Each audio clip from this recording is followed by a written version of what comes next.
وہ کافی دیر وہیں کھڑی اپنے گال پر ان کے پوروں کا لمس محسوس کرتی رہی۔ کبھی کبھی ایک لمحہ انسان پر بہت کچھ واضح کر جاتا ہے، شاید وہ بھی ایک ایسا ہی لمحہ تھا۔ یہ تم کیسی باتیں کر رہی ہو ساجدہ؟ یقیناً تمہیں اور فہیم کو بہت بڑی غلط فہمی ہوئی ہے، اور غلط فہمیوں کی بنیاد پر برسوں کے رشتے توڑے نہیں جاتے۔ صبح نہ جانے کب اس کی آنکھ لگی تھی، اور آنکھ کھلنے پر اسے سب سے پہلا خیال فہیم اور ساجدہ خالہ کا آیا تھا۔ وہ ان کی بابت جاننے کے لیے ہی نیچے حال کمرے کی طرف آئی۔ تبھی اس کے کانوں میں حاجرہ بی بی کی آواز پڑی تو وہ وہیں رک گئی۔ کسی کو اس کے آنے کا نہیں پتہ چلا۔ سب کا دھیان حاجرہ بی بی اور ساجدہ خالہ کی ہونے والی گفتگو کی طرف تھا۔ شرمین تمہاری بھانجی ضرور ہے ساجدہ، پر اس کی تربیت میرے ہاتھوں ہوئی ہے، اور مجھے اپنی تربیت پر پورا بھروسہ ہے۔ وہ کوئی ایسا کام نہیں کر سکتی جس سے ہمارے سر شرم سے جھک جائیں۔ یا اللہ، یہ کیا ہو رہا ہے؟ ایسا کیا کہا ہے ساجدہ خالہ نے بی بی جان کو میرے متعلق؟ کیا کیا ہے میں نے آخر؟ تمہارا دماغ چل گیا ہے ساجدہ۔ راحیل اس گھر کی بچیوں کے لیے اپنی زندگی تباہ کر سکتا ہے، پر ان کی خوشیاں برباد نہیں کر سکتا۔ تمہیں یہ رشتہ نہیں کرنا تو نہ کرو، لیکن میں تمہیں اپنے بچوں کی کردار کشی کی اجازت قطعاً نہیں دوں گی۔ شرمین کی سماعتوں پر بم پھٹا تھا۔ ساجدہ خالہ نے مجھ پر الزام لگایا راحیل لالا کی نسبت سے؟ کیوں، کوئی اور اچھا لگنے لگا ہے کیا؟ فہیم کی آواز اس کے آس پاس گونجنے لگی۔ اسے اپنا سر چکراتا ہوا محسوس ہوا۔ آس پاس ہر چیز گھومنے لگی۔ چند ہی سیکنڈ میں وہ دنیا و مافیا سے بے خبر ہو گئی۔ دھڑام کی آواز پر سب کی نظریں دروازے کی طرف اٹھیں، جہاں شرمین بے ہوش ہو کر گری تھی۔ آج پورے 22 دن بعد وہ کھلی ہوا میں سانس لینے کے لیے باغ میں آئی تھی۔ کسی نے اس سے فہیم اور ساجدہ خالہ کے متعلق بات نہیں کی تھی۔ اس کے باوجود اسے اپنے لیے ہر کسی کی نگاہ ترہم آمیز لگتی، تو اس کا دل ہر وقت غم میں ڈوبا رہتا تھا۔ 10 سال پر محیط یہ رشتہ کیا اتنا کچا تھا کہ ایک جھٹکے میں توڑ دیا جاتا؟ لا یعنی سوچیں آنسو بن کر اس کے چہرے پر بہہ رہی تھیں۔ اسے پتہ بھی نہیں چلا کوئی کتنی دیر سے اسے دیکھ رہا ہے۔ ہیلو، بہت پیاری میٹھی سی آواز اس نے سنی تو چہرہ موڑ کر دیکھا۔ پنک فراک، پنک شوز پہنے، کاندھوں تک آتے بالوں کو اونچی سی پونی بنائے ایک انگریز بچی اس سے کچھ فاصلے پر کھڑی تھی۔ اسے حیرت ہوئی، پھر بھی اس نے جواباً مسکرا کر کہا، ہیلو۔ بچی اس کے قریب آئی اور اپنی فراک کی جیب سے چھوٹا سا رومال نکال کر اس کے آنسو صاف کرنے لگی۔ شرمین کو بچی کی صدا پر بے طرح پیار آیا۔ اس نے بے اختیار بچی کے پھولے پھولے گال چوم لیے۔ آپ کون ہیں اور رو کیوں رہی ہیں؟ شرمین کو پھر حیرت ہوئی، کیونکہ بچی انگلش لہجے میں صاف اردو بول رہی تھی۔ پہلے آپ بتاؤ، آپ کون ہو؟ میں سمیرہ راحیل ہوں۔ سمیرہ راحیل؟ اوہ، تو اس کا مطلب راحیل لالا آ گئے۔ اب جب انہیں اس ساری بات کا پتہ چلے گا تو اوہ نو، میں کیسے ان سے نکاح ملا پاؤں گی؟ یہ کیا کر دیا تم نے فہیم؟ مجھے میرے ہی اپنوں سے نظر ملانے کے قابل نہیں چھوڑا۔ اس کی آنکھیں ایک بار پھر نم ہو گئیں۔ آپ کیوں رو رہی ہیں؟ اچھے بچے تو نہیں روتے۔ سمیرہ کی بات پر اس کے ہونٹوں پر ہلکی سی مسکراہٹ آ گئی۔ میں بچی تو نہیں ہوں۔ بڑے تو بالکل بھی نہیں روتے، لائک ایز مائی پاپا۔ آپ ٹھیک کہہ رہی ہو، آپ کے پاپا اچھے بچے ہیں، اس لیے نہیں روتے۔ میں اچھی بچی نہیں ہوں، پر مجھے تو آپ بہت اچھی لگ رہی ہیں، سمیرہ نے معصومیت سے کہا تو شرمین مسکرا دی۔ Really? So would you be my friend? اس نے سمیرہ کی طرف دوستی کا ہاتھ اڑایا۔ شو مائی پلیئر۔ سمیرہ بھی اس کا ہاتھ تھام کر کھلکھلا اٹھی۔ سمیرہ کی معصوم باتوں میں شرمین اپنا دکھ بھلا بیٹھی تھی۔ رات کھانے پر سبھی موجود تھے سوائے شرمین کے۔ اس نے طبیعت کی خرابی کا بہانہ بنا کر کمرے میں ہی کھانا منگوا لیا تھا۔ در حقیقت وہ راحیل کا سامنا نہیں کرنا چاہ رہی تھی۔ ابھی تک کسی نے راحیل کو شرمین کا رشتہ ٹوٹنے کی خبر نہیں دی تھی۔ سمیرہ کہاں ہے؟ کھانا شروع کرنے سے پہلے راحیل نے نرمین سے پوچھا۔ وہ شرمین کے ساتھ کمرے میں ہی کھانا کھا کر سو چکی ہے۔ ارے ہاں، یہ شرمین کہاں ہے؟ صبح سے نظر ہی نہیں آئی۔ انہوں نے اپنی پلیٹ میں چاول نکالتے ہوئے پوچھا۔ نظر ملانے کے قابل چھوڑا ہوتا تو نظر آتی نا۔ گل بی بی۔ آغا صدر الدین کی کرچتی ہوئی تنبیہی آواز پر ہر سو سناٹا چھا گیا۔ اس ساری صورتحال پر راحل شدید حیرت سے ہر ایک کا چہرہ تک رہا تھا۔ آغا صدر الدین کی غصے سے بھری آنکھیں کچھ دیر گل بی پر ٹکی رہیں، پھر انہوں نے ٹیبل کی طرف اشارہ کیا، کھانا شروع کریں سب۔ جیسے تیسے کھانا ختم کر کے راحل آغا صدر الدین کے پیچھے ان کے کمرے میں آ گیا۔ یہ سب کیا تھا بابا جان؟ مجھے کچھ سمجھ نہیں آیا۔ جیسے ہی آغا صدر الدین دیوان پر بیٹھے، راحل نے سوال کر دیا، ساجدہ اور فہیم نے رشتہ ختم کر دیا ہے۔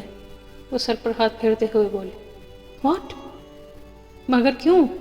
راحل کو حیرت کا شدید جھٹکا لگا۔ وجہ تم ہو۔ ان کی جہاندیدہ نگاہیں پل پل بیٹے کا چہرہ پڑ رہی تھیں۔ میں؟ پر میں نے ایسا کیا کیا ہے بابا جان جس کی بنا پر انہوں نے رشتہ ختم کر دیا؟ حیرت ان کے چہرے پر جم سی گئی تھی۔ یہ تو اب تم ہی بتاؤ گے بیٹے، شرمین تو بچی ہے، میں اس سے نہیں پوچھ سکا۔ فہیم کا کہنا ہے اس نے تمہیں اور شرمین کو بہت قریب دیکھا ہے۔ راحیل حیرت سے باپ کا چہرہ دیکھتے رہے، انہیں سمجھ نہیں آ رہا تھا اس بات کا کیا جواب دیں۔ وہ آہستہ سے اپنی جگہ سے اٹھے اور باپ کے قدموں میں بیٹھ کر ان کے گھٹنے پکڑ لیے۔ آپ کو کیا لگتا ہے بابا جان، آپ کا بیٹا کوئی ایسی گری ہوئی حرکت کر سکتا ہے جس سے اس گھر کی کسی بیٹی کی عزت پر حرف آئے؟ آغا صدر الدین نے آگے جھک کر بیٹے کا چہرہ ہاتھوں میں لیا۔ مجھے یقین ہے اپنے بیٹے کا، مگر بیٹے، رائی کا دانہ تو ہوتا ہے جس کا پہاڑ بنتا ہے۔ راحیل کی نظریں جھک گئیں اور پھر نظریں جھکائے جھکائے ہی وہ اٹھ کھڑے ہوئے۔ ٹھیک ہے بابا جان، ٹھیک ہے بابا جان، اگر اس رشتے کے ٹوٹنے کی وجہ میں بنا ہوں تو اسے دوبارہ جوڑوں گا بھی میں ہی۔ مجھے اس کی خوشیاں عزیز ہیں، میں انہیں ہر قیمت پر واپس لاؤں گا۔ یہ کہہ کر وہ مزید وہاں رکے نہیں، مگر ان کے لہجے میں آغا صدر الدین کو رائی کا وہ دانہ مل گیا تھا جس کا پہاڑ بنا تھا۔ آج آفس میں کام بہت زیادہ تھا۔ اس کی نظریں مسلسل اسکرین پر اور ہاتھ کی بورڈ پر تھے۔ شیشے کی ٹیبل پر کی چین سے دی جانے والی دستک پر اس نے نظر اٹھا کر دیکھا تو پھر دوبارہ اسکرین کی طرف دیکھنا بھول گیا۔ بلیک پینٹ کوٹ میں ملبوس راحیل صدر الدین اس کے سامنے تھے۔ وہ ان کی بھرپور مردانہ وجاہت سے متاثر ہوئے بغیر نہ رہ سکا۔ انہوں نے مسافے کے لیے ہاتھ بڑھایا تو اس نے بددلی سے تھام لیا۔ پلیز، اس نے چیئر کی طرف اشارہ کرتے ہوئے انہیں بیٹھنے کے لیے کہا۔ چائے یا کولڈ ڈرنک؟ ان کے بیٹھتے ہی اس نے عادتاً پوچھا جانے والا سوال پوچھا تھا۔ کچھ نہیں، میں یہاں یہ پوچھنے نہیں آیا فہیم کہ تم نے یہ سب کیوں کیا۔ میں صرف یہ جاننے آیا ہوں کہ تم نے ایسا کیا دیکھا جس نے تمہیں برسوں کا تعلق توڑنے پر مجبور کر دیا۔ میں جاننا چاہتا ہوں کہ تم کتنے سچے ہو۔ بصورت دیگر اس کا مطلب یہ ہوگا کہ تم خود کسی اور میں دلچسپی رکھتے ہو اور الزام اس معصوم لڑکی پر لگا رہے ہو۔ ان کی بات سن کر فہیم کا چہرہ سرخ پڑنے لگا۔ میں کسی میں دلچسپی نہیں رکھتا، لیکن وہ یقیناً آپ میں دلچسپی لے رہی ہے۔ میں نے خود عید والے دن اسے آپ کے ہاتھ سے مٹھائی کھاتے اور ہنس ہنس کر باتیں کرتے دیکھا ہے۔ اس کا اور کیا مطلب بنتا ہے؟ ان کی آنکھوں میں اس کے لیے تنفر آمیز تعصف ابھرا۔ اگر اس کا دل تم سے جڑا نہ ہوتا تو آج ایک بے وقوف اور شکی انسان سے اس کا رشتہ ختم ہونے کی خوشی محسوس ہوتی مجھے۔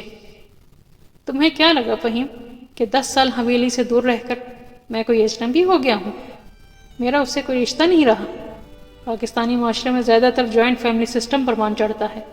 ان فیملیز میں رہنے والے چچا تایا کی اولادیں ایک دوسرے کے ہاتھ سے مٹھائی کھا لیں یا ہنس کر عیدی مانگ لیں تو کیا وہ سب کے سب آپس میں کرپٹ ہو جاتے ہیں؟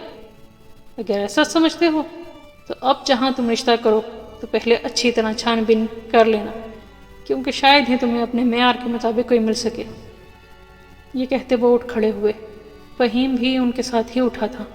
بہرحال فہیم، مجھے لگتا ہے کہ اب اس بات کا کوئی فائدہ نہیں ہے، لیکن شاید تمہیں اپنی زیادتی کا احساس ہو جائے، اس لیے بتا رہا ہوں کہ میری اہمیت اس کی نظر میں فردین جیسی ہی ہے، لیکن بڑا ہونے کی وجہ سے عزت اس سے بھی زیادہ۔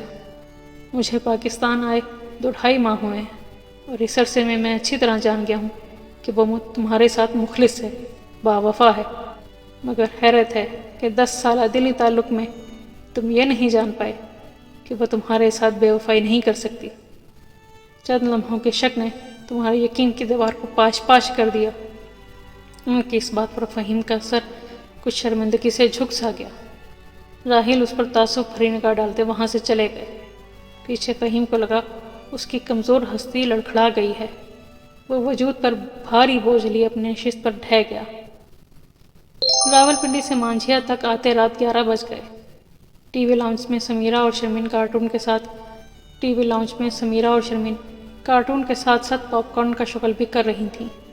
باپ پر نظر پڑتے ہی سمیرہ بھاگ کر ان کی ٹانگوں سے لپٹ گئی۔ وہ اسے گود میں اٹھا کر آہستہ آہستہ چلتے شرمین کے قریب آ گئے۔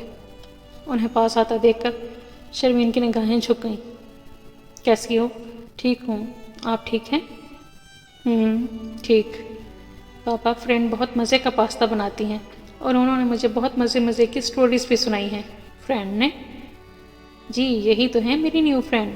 سمیرہ نے شرمین کی طرف اشارہ کیا تو وہ ہولے سے مسکرا دی۔ پہلے دن شرمین سے دوستی ہونے کی وجہ سے سمیرہ شرمین کو ہمیشہ فرینڈ ہی کہتی تھی اور شرمین کو بھی اس کا فرینڈ کہنا بہت اچھا لگتا تھا۔ تنگ تو نہیں کرتی ہے تمہیں؟ انہوں نے اس کے چہرے پر نگاہ ڈالتے ہوئے پوچھا۔ بالکل بھی نہیں، سمیرہ بہت کیوٹ بیبی ہے۔ شرمین، میں تم سے… نہایت سنجیدہ لہجے میں وہ شرمین سے کچھ کہنا چاہتے تھے، پر بات پوری ہونے سے پہلے ہی ایک طرف سے آتی گل بیوی کو دیکھ کر چپ ہو گئے۔ دونوں کو دوستیدہ نظروں سے دیکھتی گل بیوی کچن کی طرف بڑھ گئیں۔ شرمین کے لیے وہاں کھڑے رہنا دو بھر ہو گیا۔ نرمین کی زبانی اسے کل رات ڈائننگ ٹیبل پر ہونے والی ساری بات کا علم ہو گیا تھا۔ وہ تیز قدموں سے اپنے کمرے کی طرف چلی گئی۔ راہیل سمیرہ کو گود میں اٹھائے تھکے قدموں سے اپنے کمرے کی طرف چل دیے۔ 2 دن بعد ان کے پاس ساجدہ خالہ کا فون آیا۔ راہیل بیٹے، میری فہیم سے تفصیلی بات ہوئی ہے شرمین کے سلسلے میں۔ اسے اپنی غلطی کا احساس ہوا ہے، پر کیا ہے کہ مرد کی انا آڑے آ جاتی ہے، اور ویسے بھی تم جانتے ہو تھوک کر چاٹنا آسان تو نہیں ہوتا۔ دوبارہ سیٹلمنٹ کسی نہ کسی قیمت پر ہی ہوتی ہے۔ راہیل کو ان کی باتوں سے دکھ ہوا، پھر بھی انہوں نے پوچھ ہی لیا۔ آپ بتائیں کیا چاہتے